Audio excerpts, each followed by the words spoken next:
Kabanata 7141. Higit sa lahat, ang bagay na ito kay Miss Mandy ay nangyari sa Skyplane na ang ibig sabihin ay hindi makapasok ng tahimik ang mga tagalabas at mailigtas siya. Nakangiting sabi ni Daichi kay Harvey. Pero huwag kang mag-alala, Harvey. Alam naming sa iyo si Miss Mandy, kaya gagawa kami ng paraan para patuloy siyang protektahan. Kung paano siya protektahan at kung gaano katagal ay depende sa iyong katapatan, bagaman.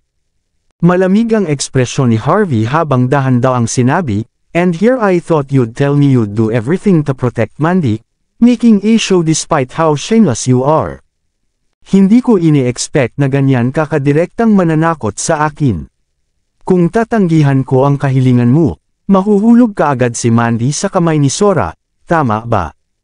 Ngumiti ng mahina si Daichi. Ikaw ay talagang isang maunawain at mapagpasyang tao. Ginagawang mas madali para sa akin na magtrabaho kasama ang isang tulad mo. Sasabihin ko sa iyo kung ano ang kailangan mong gawin o marahil, mas madali para sa akin na sabihin kung anong presyo ang kailangan mong bayaran para sa pagbabalik ni Mandy. Kinagat ni Daichi ang kanyang isda at sinabing may nakakalokong ngiti, simple lang. Ibigay mo sa akin ang kabanata ng pag-akyat sa langit, at ibabalik ko sa iyo ang iyong babae. Malamig ang ekspresyon ni Harvey. Bakit sa tingin mo ay mayroon akong kabanata ng pag-akyat? Alam ng maraming tao na nailigtas ko si Hale, ngunit huwag kalimutan na palagi siyang nag-iingat. Kung mayroon siyang tinatawag na kabanata ng pag-akyat ay ibang kwento. Paano ka nakakasigurado na ibibigay niya ito sa akin? Napangiti si Daichi. Kung handa si Hale na ibigay sa iyo ang kabanata ng pag-akyat ay wala sa aking pagsasaalang-alang. Ang kailangan ko lang isaalang-alang ay mayroon kang Hale, at gagawin mo ang lahat ng iyong makakaya para makuha ang kabanata ng pag-akyat. Sa madaling salita, I've come with sincerity. Masyadong nakakasawa kung may sasabihin ka na hindi sincero sa akin, tama. Napabuntong hininga si Harvey. Kailangan niyang aminin na, mula sa pananaw ni Daichi, ang lahat ay lohikal. Nagpatuloy si Daichi at sinabing, hindi lang maililigtas mo si Miss Mandy sa pamamagitan ng pagbibigay sa akin ng kabanata ng pag-akyat, kundi inililigtas mo rin ang iyong sarili. Ikaw na ngayon ang target ng lahat. Gusto ng lahat ang kabanata ng Ascension na inaakala nilang mayroon ka. Ikaw ay numero 1 kaaway na ng publiko. Ngayong nasa amin na ito, ligtas ka na. Hindi ba tama iyon? Mahinahong sinabi ni Harvey, ginagamit mo ang buhay namin ni Mandy para takutin ako. Mukhang hindi pa sapat ang alam ninyong mga taga-isla tungkol sa pagkatao ko. Ngumiti ng malapad si Daichi. Hindi, Mr. Harvey, nagkakamali ka. Hindi kita pinagbabantaan. Ito ay isang voluntaryong kalakalan sa pagitan ng dalawang lalaki. Tulungan mo ang sarili mo, tulungan mo si Miss Mandy, at pagkatapos ay tulungan ang Skyplane. Pinapatay nito ang 3 ibon gamit ang isang bato. Kung lahat ng tao ay maaaring magkaroon ng kanilang happy ending, bakit hindi na lang gawin? Kalmado ang ekspresyon ni Harvey habang malamig na sinabi niya kay Daichi, kahit gaano ka Jose at lohikal ang pandinig mo, ang totoo, pinagbabantaan mo ako. Sa halip na bantaan ako ng Skyplane, bakit hindi ka manatili at maging hostage para sa isang kapalit? Pagkasabi ni Harvey ay hinampas na niya ang kamay niya sa mesa.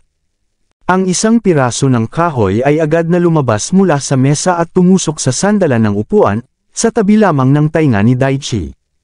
Gayunpaman, nagulat si Harvey. Kahit na nasa ganitong sitwasyon, napanatili pa rin ni Daichi ang kanyang pagkakalmado habang patuloy na nasasarapan sa kanyang pagkain. Para bang ang mamamatay dito ay hindi siya. Minsang ninuya ni Daichi ang kanyang pagkain ng dahan-dahan at nilunok iyon, noon lang. Ngumiti siya kay Harvey, Mr. Harvey, o Mr. Representative. Sa tingin mo ba, kaya ng labanan ang lahat? Totoong ako ay mula sa branch family ng ruling royal family at ang dugo ng royalty ay dumadaloy sa aking mga ugat, ngunit napakaraming tulad ko.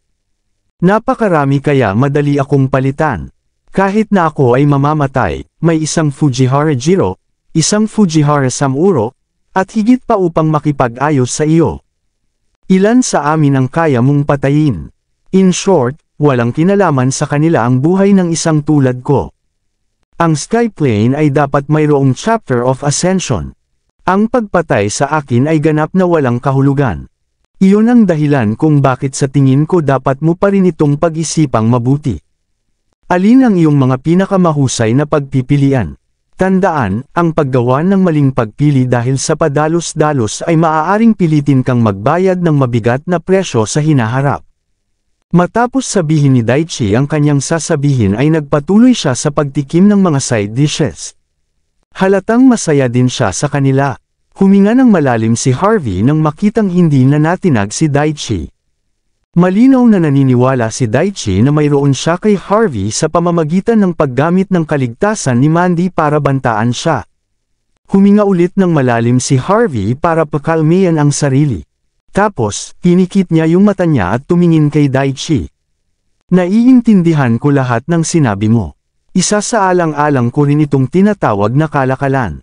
Bago makumplito ang pangangalakal, mayroon akong kahilingan. Gusto kong kumpirmahin ang kaligtasan ni Mandy. Kung hindi, ano ang pumipigil sa iyo na bigyan ako ng bangkay pagkatapos kong ibigay sa iyo ang kabanata ng pag-akyat sa langit? Huminto ang kamay ni Daichi, hawak ang tinidor.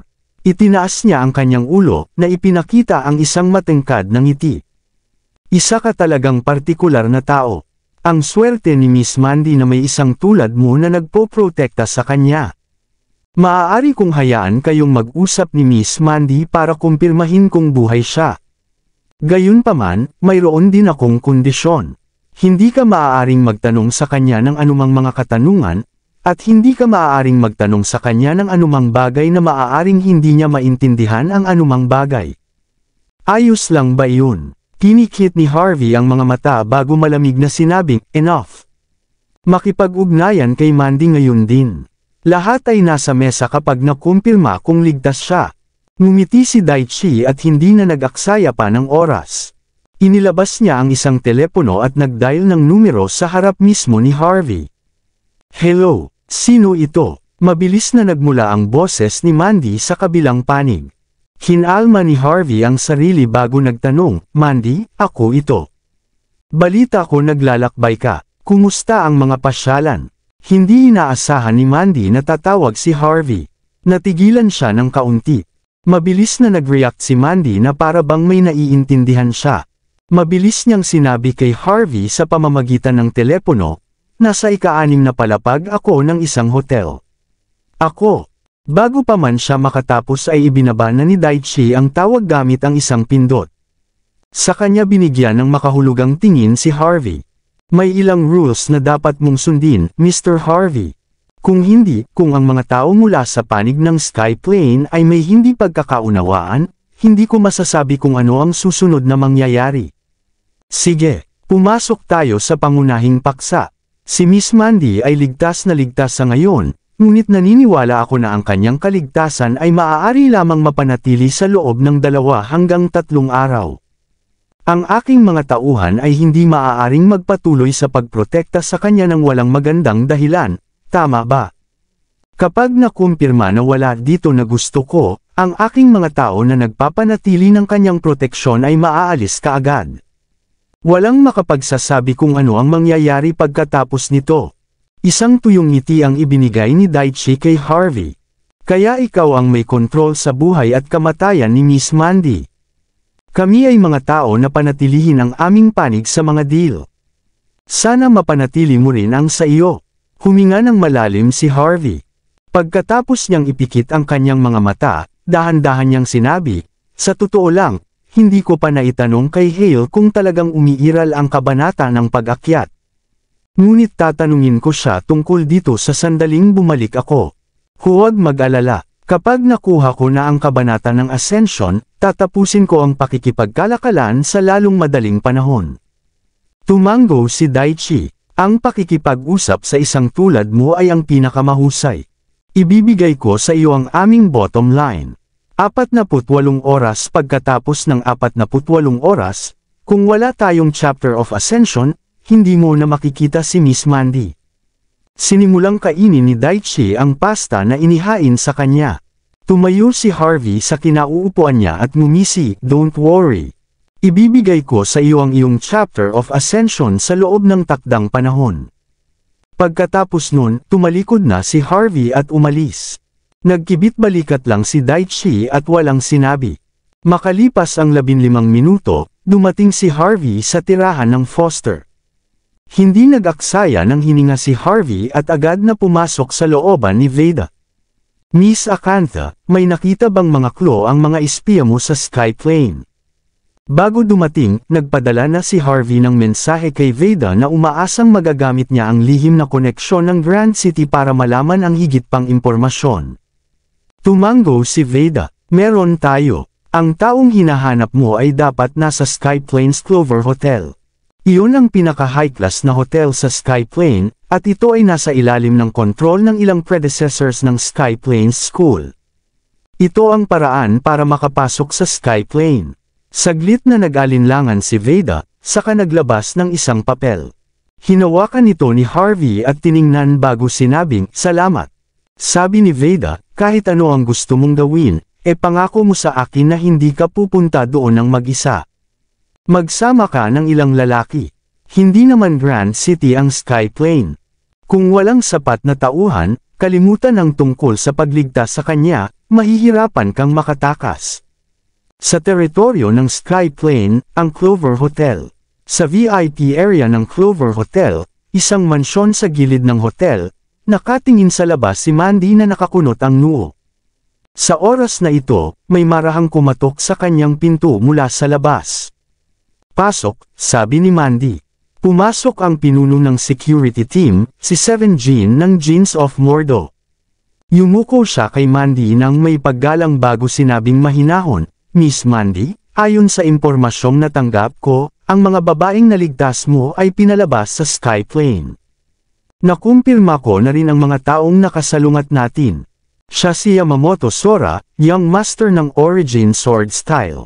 Napakataas ng status ng paaralan sa Skyplane. Bagamat nakakuha kami ng ilang proteksyon sa ngayon, naniniwala ako na hindi namin ito mapapanatili ng mas matagal.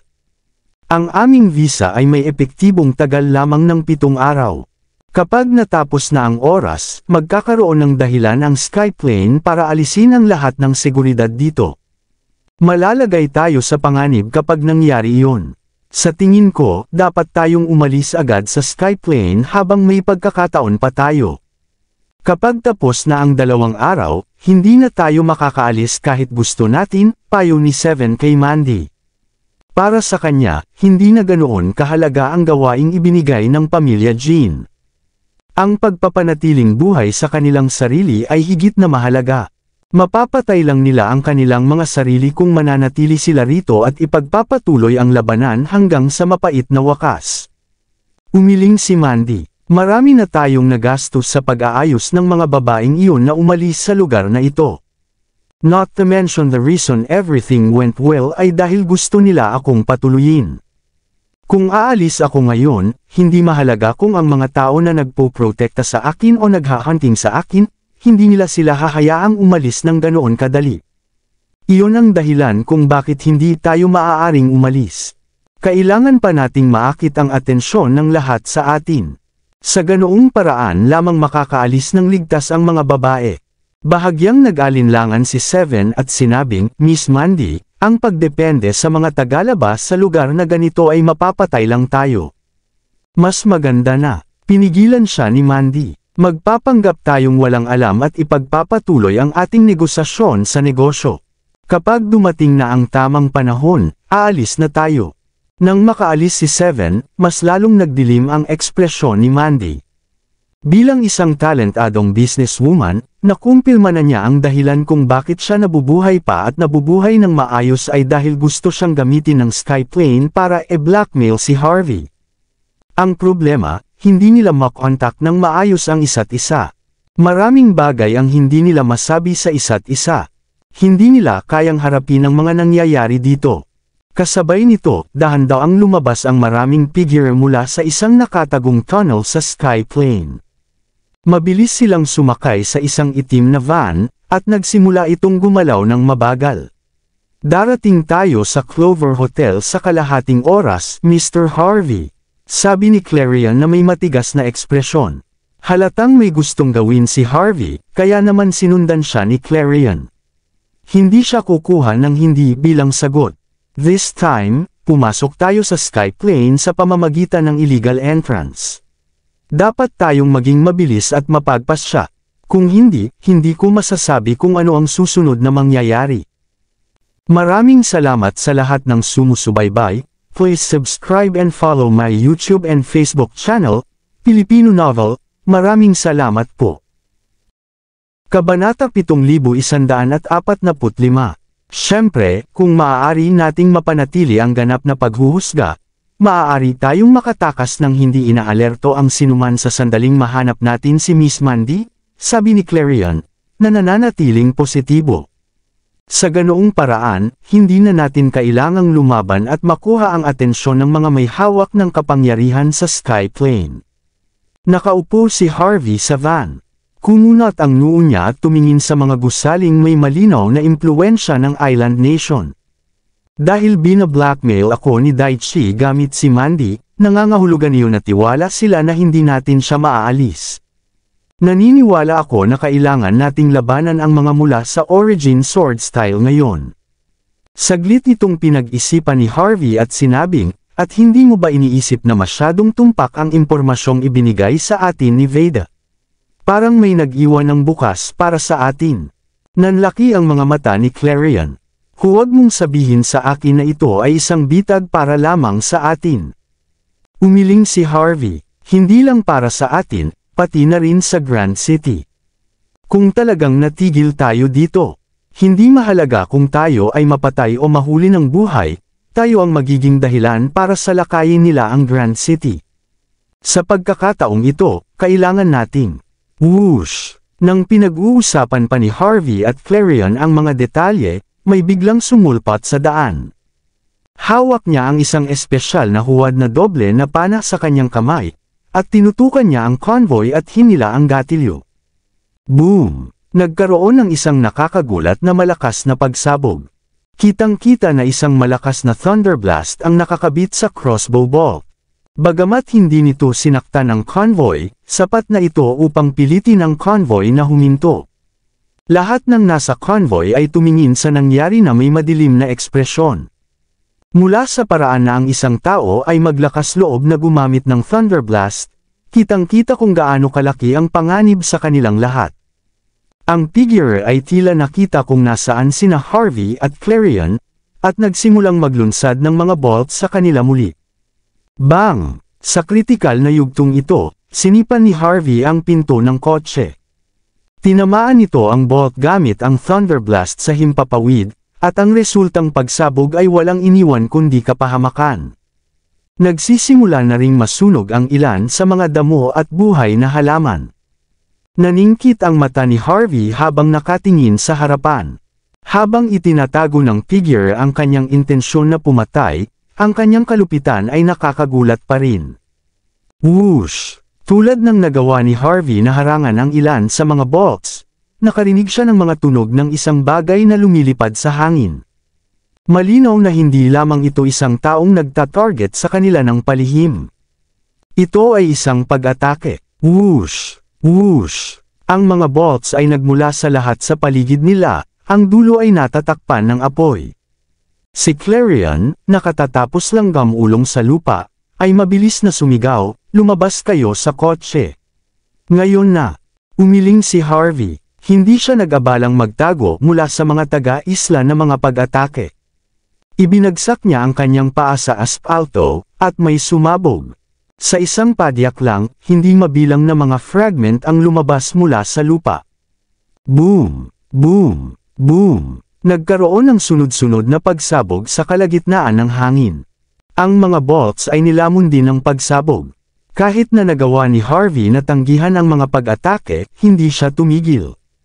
Kinuha niya ang mga bato sa lupa gamit ang kanyang kamay. Whoosh! Whoosh! Whoosh! Ilang mga elite na nakatago sa mga anino ay agad na nawala ang kanilang mga kasanayan sa pakikipaglaban. Siya talaga ay isang true warrior, ungol ni Clarion nang makita ang nangyari. Ni hindi siya sigurado kung ano ang sasabihin. Naisip niya na dapat niyang gamitin ang kanyang sarili sa pagkakataong ito, kaya't hiniling niyang sumama kay Harvey. Hindi niya inaasahan na napakalakas ni Harvey na kailangan niya ng iba.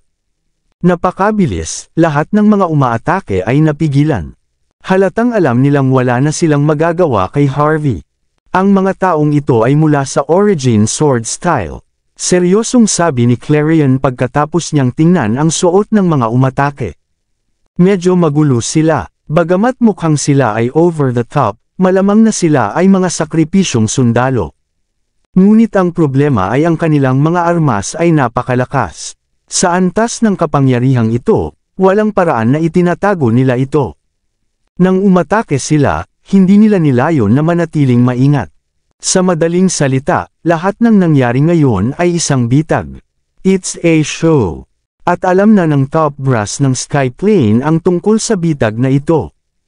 Tumango si Harvey. Sa hitsura nito, si Daichi ay nakaplano na sa simula pa lang. Alam niyang darating tayo, kaya, inihanda ba niya ang mga ambush na ito? O nagpadala ba siya ng mensahe pabalik? Kumunot ang noo ni Clarion. Paano siya nakakasigurado na pupunta tayo dito? Hindi ba siya nag-aalala na wala siyang mapapala kung sasabihin niya sa isang tao na pigilan tayo? Kalmadong sinabi ni Harvey, simple lang. Habang mukhang nakikipag-ayos siya sa akin ngayong gabi, palihim niyang ipinahihiwatig sa akin na iligtas si Mandy. Ang aking hitsura, sa ibang anggulo, ay akma sa kanyang interes.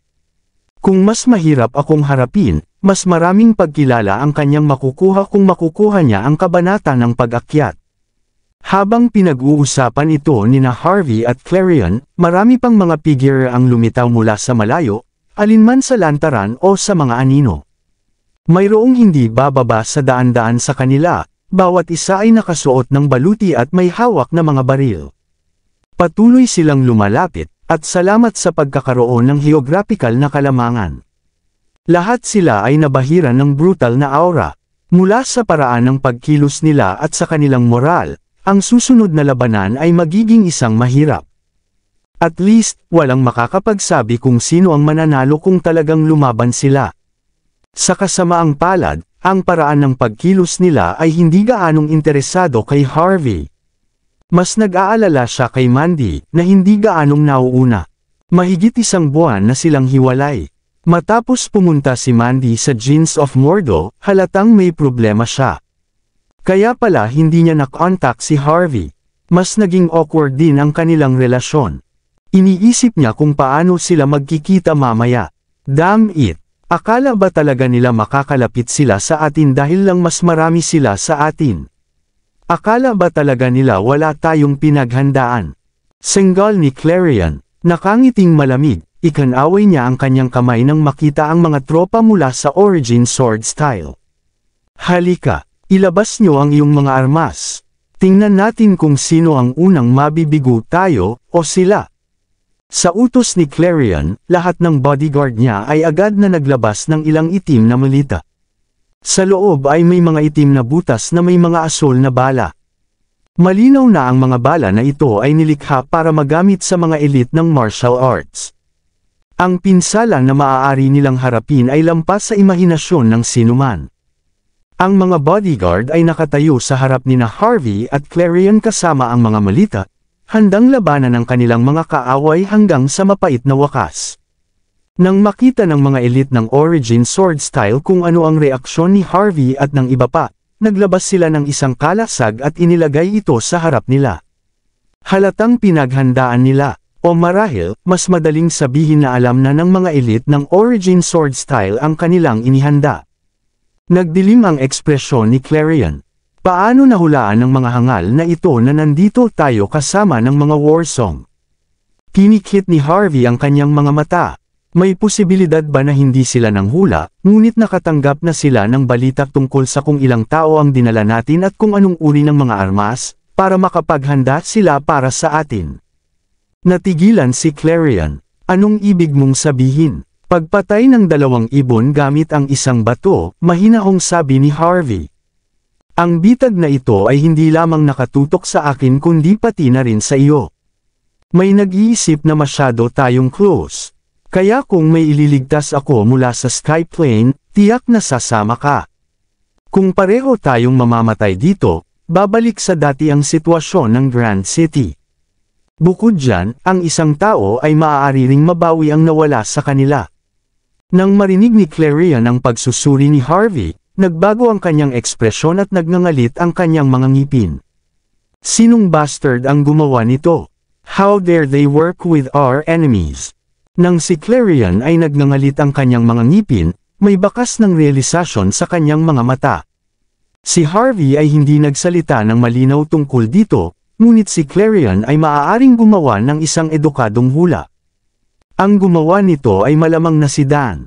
Si Clarion ay nagtrabaho para kay Dan sa napakaraming taon, kaya alam niya kung paano nakipag-alyansa si Dan sa ilang tao mula sa Skyplane. Sa sobrang komplikado ng mga bagay sa Grand City, normal lang para kay Dan na gumawa ng mga plano at papatayin sila gamit ang mga kamay ng iba. Tinapik ni Harvey ang balikat ni Clarion. Huwag mo masyadong isipin ito. Ang lahat ng ito ay mga hula, pagkatapos ng lahat.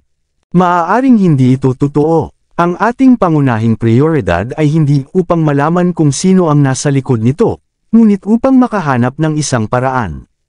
Sinabi ni Harvey kay Clarion na tumingin sa paligid. Halos hindi na nila mabilang kung ilang elite ng Origin Sword Style ang lumitaw. Maaari nilang halos matansya na mayroong ilang daan, bagaman ilang daan laban sa ilang dosina. Sineseryoso sila ng Origin Sword Style School. Nag-alinlangan si Clarion pagkatapos niyang tingnan ang nakakatakot na eksena. Mr. Harvey, mayroon ka bang anumang paraan upang hindi nila mahawakan ng maayos ang kanilang mga kalasag? Hindi ko kailangan ng mahabang panahon. 1 segundo lang ay sapat na. Tumango si Harvey. Kaya ko yan, pero kailangan ko silang mapalapit. Dinilaan ni Clarion ang kanyang mga labi. Gaano kalapit? Mga 60 talampakan, sabi ni Harvey. Sige, 60 talampakan. Oras na para i-roll ang aking dice. Ngumuso si Clarion. Habang nag-uusap sina Clarion at Harvey, unti-unting lumalapit ang mga elite ng Origin Sword Style. 600 talampakan, 300 talampakan, 150 talampakan. Habang papalapit sila, nakikita ng lahat ang kanilang nakamamatay na ekspresyon. Inalis na ng kanilang mga baril ang kanilang safety lock. Makikita rin ng isa na wala ng anumang puwang sa kanilang pagkubkob. Sa kung paano nangyayari ang mga bagay, ang tanging dalawang pagpipilian para kay Harvey at sa kanyang mga tauhan ay ang mapatay o sumuko na lamang. Habang papalapit sila, hindi lang si Clarion ang pinagpapawisan, pati lahat ng bodyguard niya ay may malamig na pawis sa noo. Si Harvey lang ang walang ginagawa. Pasimple niyang ipinikit ang kanyang mga mata na para bang tahimik na may kinukwenta. Nang 60 feet na lang ang natitira, bigla niyang sinabi, mayroon kang 2 segundo. Biglang ibinagsak ni Harvey ang paa niya sa lupa. Boom! Isang malakas na shockwave ang lumawak palabas, at lahat ng Origin Sword Style elite na nakapaligid sa kanila ay hindi na mamalayan na natigilan. Ang kalasag na hawak nila ay sandaling nalaglag sa lupa. Warsong! Fire! Sinamantala ni Clarion ang pagkakataong iyon at agad silang inutusang magpaputok. Kasunod ng utos niya, lahat ng bodyguard niya ay hinila ang gatilyo. Sa isang iglap, hindi mabilang na mga custom-made na bala ang lumipad sa kanilang paligid. Bang, bang, bang! Bang, bang, bang! Ang mga kalaban ay hindi nagawang ayusin ang kanilang kalasag sa oras, at agad silang natamaan ng walang katapusang agos ng mga bala. Gusto nilang umiwas, para harangan ito, ngunit huli na ang lahat. Ang padyak ni Harvey ay nagawang masira ang lahat ng kanilang mga taktika. Kung hindi ginawa ni Harvey ang padyak na iyon, kakayanin nila ang pag-atake mula sa Warsong gamit lamang ang mga kalasag. Sa kasamaang palad, hindi nila maibabalik ang oras. Sa sandaling sinira ni Harvey ang kanilang pormasyon, ang kanilang pagtatapos ay napagdesisyonan na. Napakabilis, sunod-sunod na bala ang lumipad sa hangin na dumadaan sa mga puwang sa pagitan ng pagbuo ng kalasag. Tinusok nila ang kanilang unang target, at pagkatapos ay pumunta sa pangalawa, at ang pangatlo. Sa loob ng 3 segundo, ang mga elite ng Origin Sword Style na nakatayong magkasama ay bumagsak lahat sa lupa, naging walang iba kundi umuungol na mga katawan sa lupa.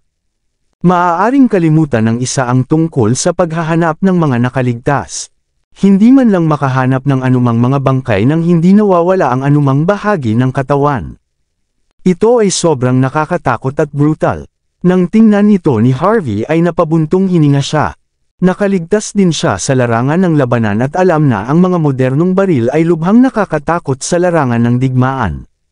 Gayunpaman, ang mga armas mula sa Grand City na sumanib sa kapangyarihan ng martial arts at modernong mga baril ay mas nakakatakot. Maaaring hindi kailangang seryosohin ng isang tunay na mandirigma ang isa o dalawang pag-atake mula sa isang sandata tulad ng Warsong. Ngunit kapag dumating sila sa mga alon na tulad nito, kahit na ang isang true warrior elite ay mapipilitang mag-retreat kapag sila ay mawala ng buhay. Isang buntong hininga ang pinakawala ni Harvey. Mas malakas ito kaysa sa mga bagay tulad ng Royal Flushes at Rainstorm Needles. Tumango si Clarion. Ang mga ito ay inilaan para sa iba't ibang mga kapaligiran. Ang Rainstorm Needles at Royal Flushes ay maliit at madaling dalhin, at walang limitasyon sa paggamit nito. Ngunit ang Warsong, hindi lamang mayroon itong maraming limitasyon, ngunit medyo magastos din ito. Hindi namin ilalabas ito kung hindi dahil sa isang emergency. Hindi banggitin, ito ay mga armas na direktang kinokontrol ng nangungunang brass ng Grand City. Kung hindi lang dahil na kontrol ko na ang Earthhall kamakailan, hindi ko madadala ang mga ito, sabi ni Clarion na napabuntong hininga. Tumango si Harvey. Mukhang ang pagpapahintulot sa iyo na kontrolin ang Earthhall ay isa sa mga tamang desisyon ko pagkarating ko sa Grand City. Pagkatapos, pinikit ni Harvey ang kanyang mga mata at tumingin sa harapan. Clarion, kunin ang iyong mga tauhan at sumalakay mula sa panlabas na ring. Gawin ang iyong makakaya upang maabot ang destinasyon at iligtas ang ating mga tao. Napakurap si Clarion. At ikaw, sabi ni Harvey, ikaw ang mangunguna. Ang isang tunay na makapangyarihang piling tao ay dapat na nagbabantay sa lahat. Kung hindi natin siya aalisin, ang ating pagliligtas ay mabibigo. Ibinagsak ni Harvey ang kanyang paa sa lupa bago tumalon sa hangin, ang kanyang figure ay mabilis na naglaho sa abot tanaw. Napansin niya na maraming mga elite ang nagtatago. Ito ang teritoryo ng Skyplane. Gaano man karami ang mapatay niya, malamang na hindi siya titigilan ng kanyang mga kaaway. Kung iyon ang kaso, kailangan niyang patayin ang pinuno. Saka lamang magtatagumpay ang pagliligtas. Nang makita ni Clarion kung gaano kadesidido si Harvey, nagngangalit siya at sinabing, haharapin ni Mr. Harvey ang ating mga kaaway. Dapat tayong pumunta at iligtas ang ating mga tao. Tara na, napakabilis, siya at ang iba ay nagpalit ng direksyon at tinungo ang direksyon ng Clover Hotel. Whoosh! Kasabay nito, sumugod si Harvey sa isang latian. Maraming mga elite ng Origin Sword Style ang nagtatago sa loob. Nang makita nilang lumitaw si Harvey, lahat sila ay hindi nagdalawang isip at umatake. Bang! Hindi mapakali si Harvey na mag-aksaya ng oras sa kanila at agad na itinutok at pinaputok gamit ang pistola na kinuha niya kanina. Habang lumilipad ang mga bala, ang lahat ng mga elite ay nahulog sa lupa sa mga tunog. Bang! Bang! Hindi nag-alinlangan si Harvey, kaya niyang gamitin ang pistola. Sa bawat putok ng bala, isa pang piling tao ang sumisigaw sa sakit habang itinatapon sa lakas ng baril. Bang! Bang! Habang patuloy na sumusulong si Harvey, 12-12 ng mga elite ng Origin Sword Style ang bumagsak sa lupa. Napakaraming dugo kaya nabahira ng pula ang lupa. Makalipas ang mga 15 minuto, sa wakas ay lumitaw si Harvey sa isang artificial na plataporma na itinayo sa gitna ng latian. May sinaunang gazebo sa gitna ng entablado. Isang Origin Sword Style elite na nakasuot ng puting robe ay dahan-daang kumukuha ng string ng gitara sa loob ng gazebo. Hindi siya mabilis, at hindi rin siya mahusay tumugtog ng gitara. Ngunit mula sa himig, naramdaman ni Harvey ang isang hindi masabi na aura mula sa kanya. Ang maunlad na hari. Bahagyang kumunat ang noo ni Harvey habang nakatingin sa Islander na nasa harapan niya. Simula kailan ka may karapatang tumugtog ng isang kantang tulad nito na may mga kahila-hilakbot na kakayahan mo? Itinaas ng Islander ang ulo niya at tinignan si Harvey. Alam mo, Mr. Harvey, ang iyong bansa ay palaging napakalakas. Kaya kaming mga taga-isla ay may libangan. Iyon ay ang nakawin ng pag-aari mo at gawing amin. Halimbawa, ang Prosperous King's March na nilalaro ko ngayon, ay akin na. Kahit na ikaw ay isang general na nagawang sakupin ang isang lungsod noong unang panahon, wala kang pagpipilian kundi ang lumuhad sa aking himig. Tumayo ang Islander habang nililigpit ang gitara. Nakangiting sabi niya, allow me to introduce myself.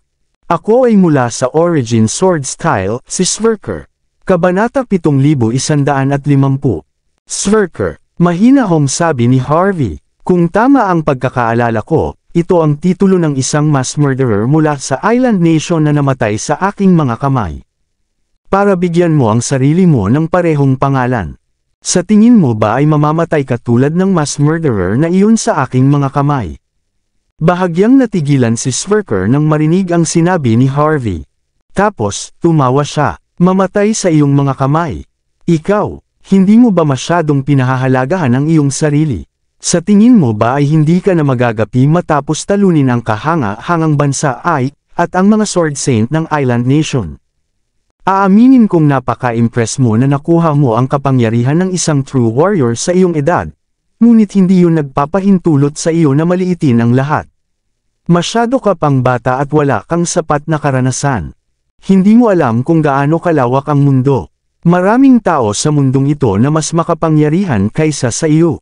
Ako ay naging hari ng sandata noong ako ay 12, at isang tunay na mandirigma sa edad na 18. Mula noon, sinisikap kong unawain ang landas upang maabot ang pagkakaisa sa pagitan ng kalikasan at tao sa loob ng ipinagbabawal na lupang pag-aari ng Origin Sword Style na paaralan. At ngayon, 30 na ako at nasa aking kalakasan. Habang hindi ko pa nararating ang unity between heaven and man, bahagyang naiintindihan ko na ang mga sikreto nito at nasa kalagitnaan na ako. Bagamat hindi ako eksaktong hindi magagapi, wala pang 3 tao ang makakatalo sa akin. Don't tell me sa tingin mo isa ka sa 3. Kaya, hayaan mo akong turuan ka ng leksyon ngayon tungkol sa kung paano laging may ibang mas mahusay doon. Oras na rin para ituro sa iyo na may mga kahihinatnan sa pagtawid sa Sky Plane. Malamig na sabi ni Sverker. Halata na naniniwala siya na napakalakas niya. Sa kabila ng kanyang kapangyarihan, kahit siya ay hindi tatawagan ang kanyang sarili na walang talo. Saan kaya nagmula ang kumpiyansa ni Harvey? Anong biro? Nakita ni Sverker ang napakaraming mandirigma na makapangyarihan, gayon din ang mga higit pa doon. Ngunit lahat sila ay naging isa lamang katawan sa pamamagitan ng kanyang talam. Sa pangunawa ni Sverker, hindi magiging exception si Harvey. Ikaw ay patay na karne. Sa oras na ito, sa gilid ng platform, ilang kababaihan na nakasuot ng tradisyonal na kasuotan ng Island Nation ay tumingin kay Harvey nang may paghamak. Lahat sila ay mga tagasunod na naglilingkod kay Sverker. Alam nila kung gaano kalakas si Sverker. Paano kaya kumilos si Harvey nang ganoon kabongga sa harap ni Sverker? Hindi naman niya siguro alam kung paano siya papatayin mamaya, di ba? Kaya naman hindi napigilan ng mga babae ang pagngisi kay Harvey. Ginagalit niya si Mr. Sverker. Maghula kayo. Hulaan niyo kung ilang blades ang makukuha niya kay Sverker. Sa tingin ko wala pang 3. Mamamatay siya sa loob ng 3 hampas. Hindi. Isang strike. Mangyaring huwag kalimutan kung gaano kalakas si Sverker. Kaya pa niyang pumatay ng mga Diyos sa isang hampas. Ang lahat ng mga kababaihan ay nagsimulang makipag-usap sa kanilang sarili. Buong tiwala sila sa kapangyarihan ni Sverker.